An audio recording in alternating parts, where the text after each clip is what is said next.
Well, welcome once again.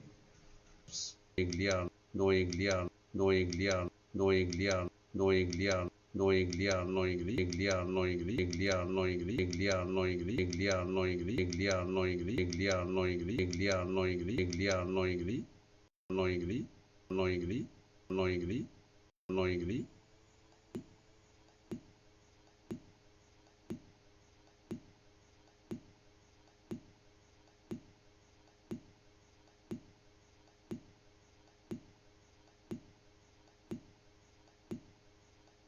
We are part of it.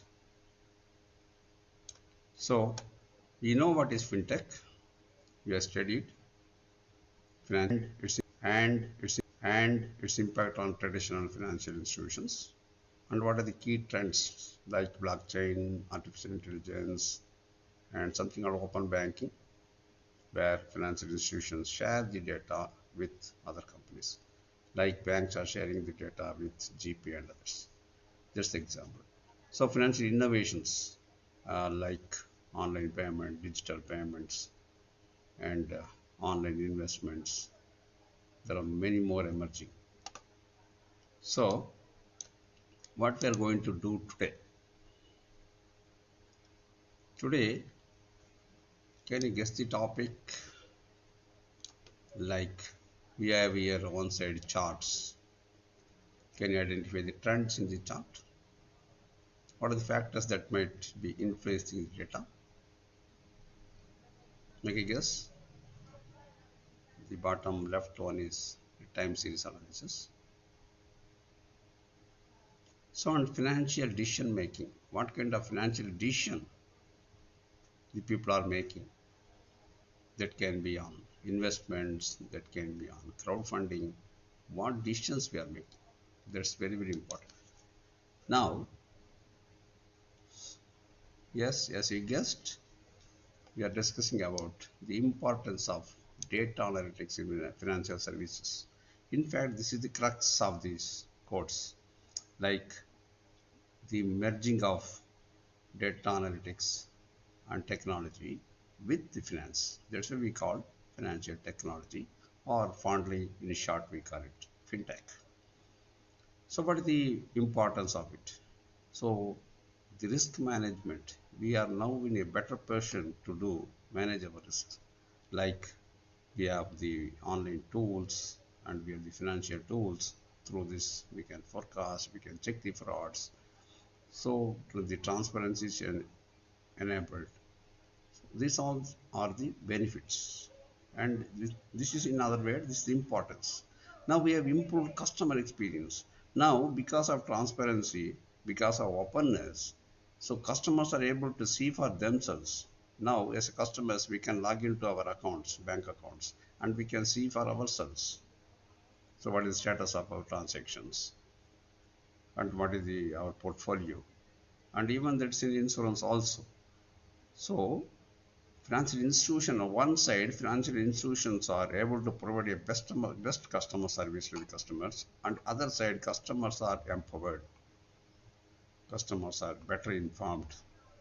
So it enhances customer satisfaction and delight. And then of course this all leads to optimized operations.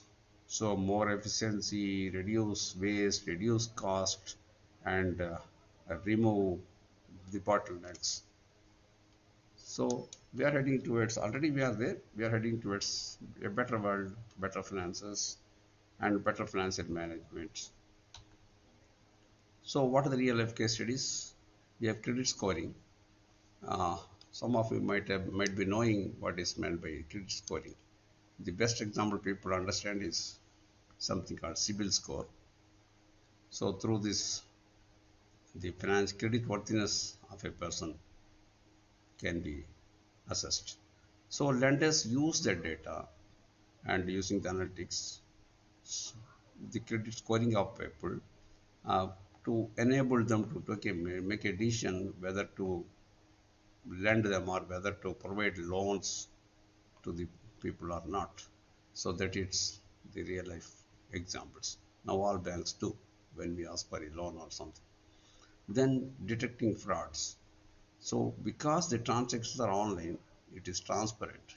Because the chain of transactions are already established, it's easy to detect fraudulent transactions and protect the customer interest. So this is an important benefit of financial technology. Then again, the personalized investment advice. Now each customer gets the personalized financial advice based on the customer's profile, based on the customer's likes and choices. Then this all leads to a bigger role of data in financial decision making. So what is the process? First, we collect data. Financial institutions, they collect data from many sources, like from customers, from the market, from the regulatory reports like SEBI and others, RBI and all. Next, the data has to be cleaned and prepared because the data may be in a different format, the data may be incomplete. So we need to check the data, clean the data. Then we analyze the data using statistical techniques and advanced tools to help us in making better decisions, better financial decisions.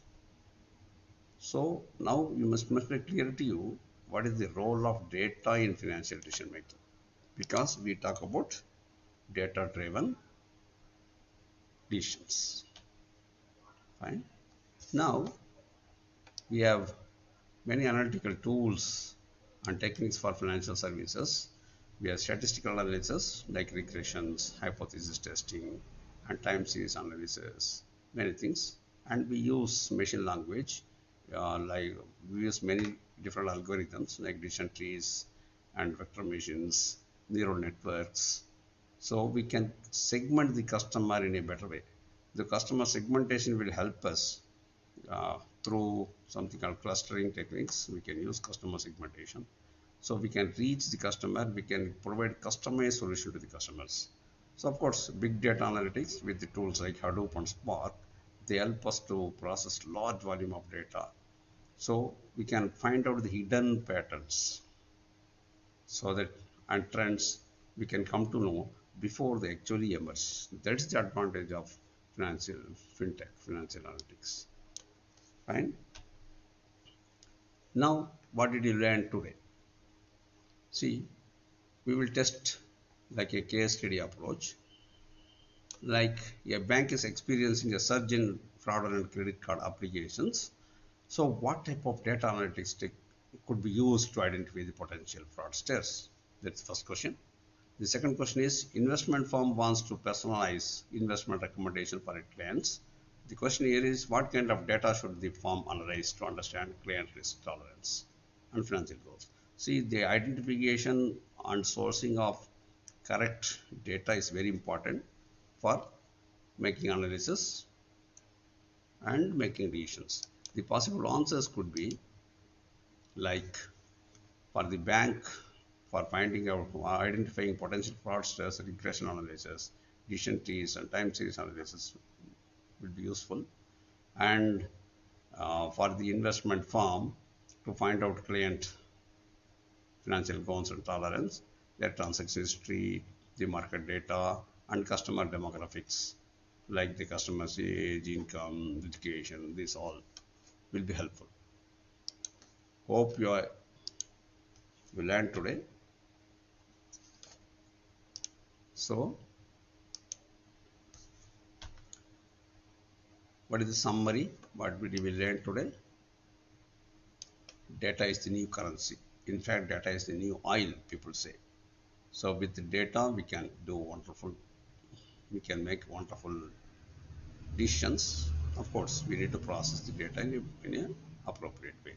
So data analytics is a very powerful tool in our hands. So it enables us to manage our risk in a better way. Though the future is undoubtedly data driven. Without data, there is no future, especially in finance. Fine, these are the references for your extra knowledge.